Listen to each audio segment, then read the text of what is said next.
سلام رفقا، من مریمم، یه مامان عاشق گلدوزی که قراره از پای ترین دوخت‌ها کنار هم گلدوزی رو یاد بگیریم.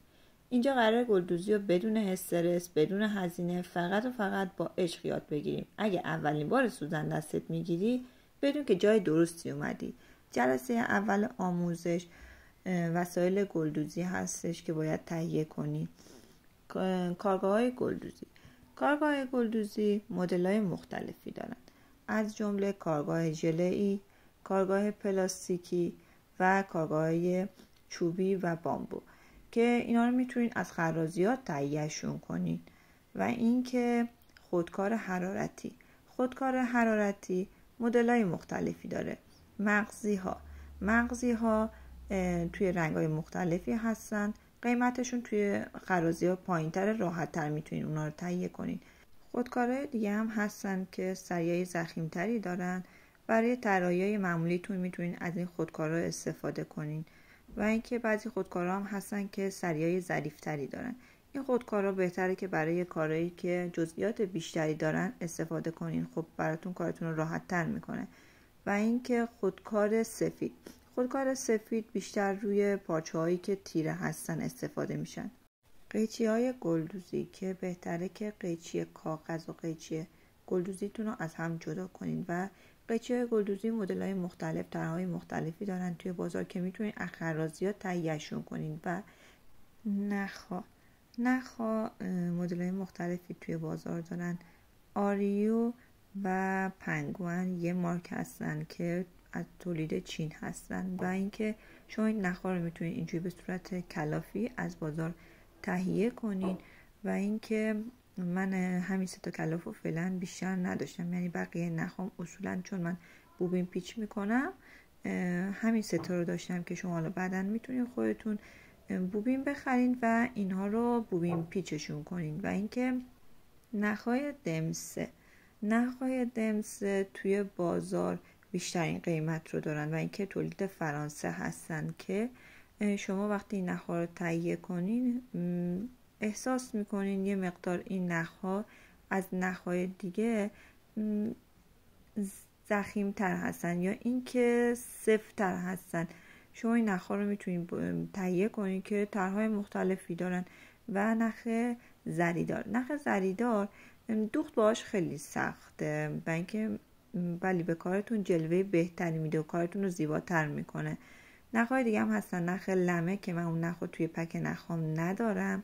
شما میتونید از نخ ابریشم هم برای حاشیه دوزی استفاده کنین. نخهای دمسه اصولاً برای دوختای برزیلی استفاده میشن چون براقیت خاصی دارن و اینکه ایستایی بهتری دارن، پرز ندارن، کارتون رو زیباتر میکنن. نخ پنگوئن یا آریو، نخهای آریو و پنگوئن که شما میتونید توی طیف‌ها و رنگ‌های مختلفی از این نخ رو تهیه کنین و اینکه خودتون بوبین بپیچین و توی باکس بذارین. باکس‌های مختلف هم میتونید تهیه کنین براشون.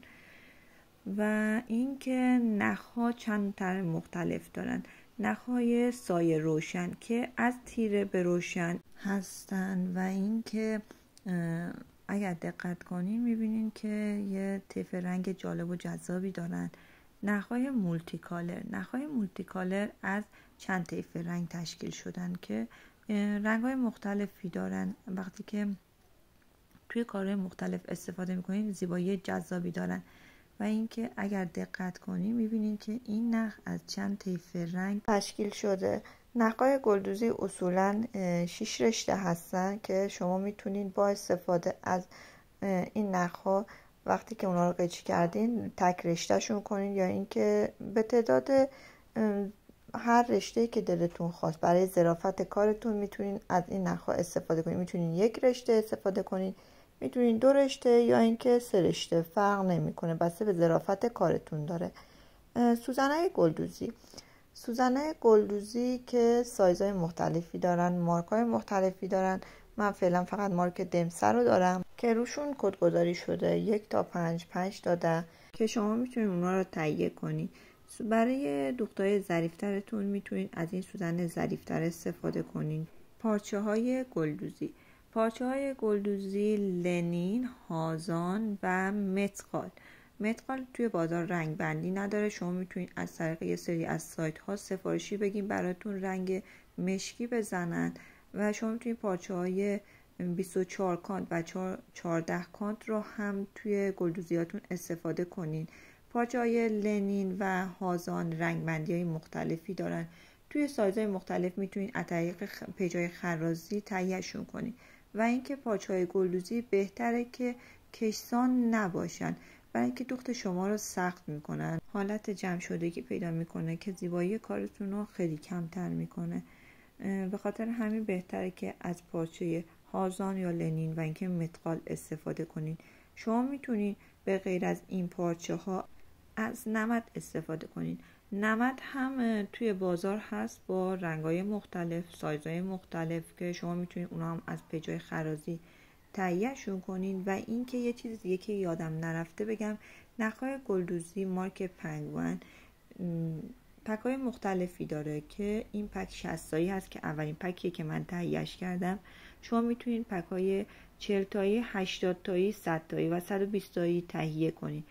پک نخ‌ها یه معایبی داره، اینه که نخ‌های توی بازار 8 متر هستن و این نخ‌های بوبین پیچ شده 4 مترن. خب برای شما که بخواین شروع کنین ممکنه به دردتون بخوره، ولی بهتره براتون که توی بازار خودتون نخ بگیرین، بوبین بپیچین، چون براتون به صرفه تره. شما میتونین به جای این نخ‌ها از نخ‌های متراژ بالاتر مثل نخ عمامه استفاده کنین. نخ‌های عمامه هم رنگ بندی مختلفی دارن، خب ولی اونا 2 تار بیشتر ندارن که شما نمیتونین اون تارها رو از هم جدا کنین. وسیله بعدی که معرف حضور همتون هست قرقرای نخ که تو خیاطیامون همیشه بودن. قرقرای نخ بهتره که رنگ‌های مختلف داشته باشین برای دوختن پارچه‌های مختلفتون، بالاخره به کارتون میاد. چیزی که میخواستم بگم اینه که لازم نیست هم حتما باکس تهیه کنین. شما میتونین از ظرف‌های قشنگی که دارین به عنوان باکس استفاده کنین. امیدوارم که از این آموزش خوشتون اومده باشه. خوشحال میشم ویدیو رو لایک کنین، بهم بگین که ادامه بدم. تا ویدیو بعدی، خداحافظ.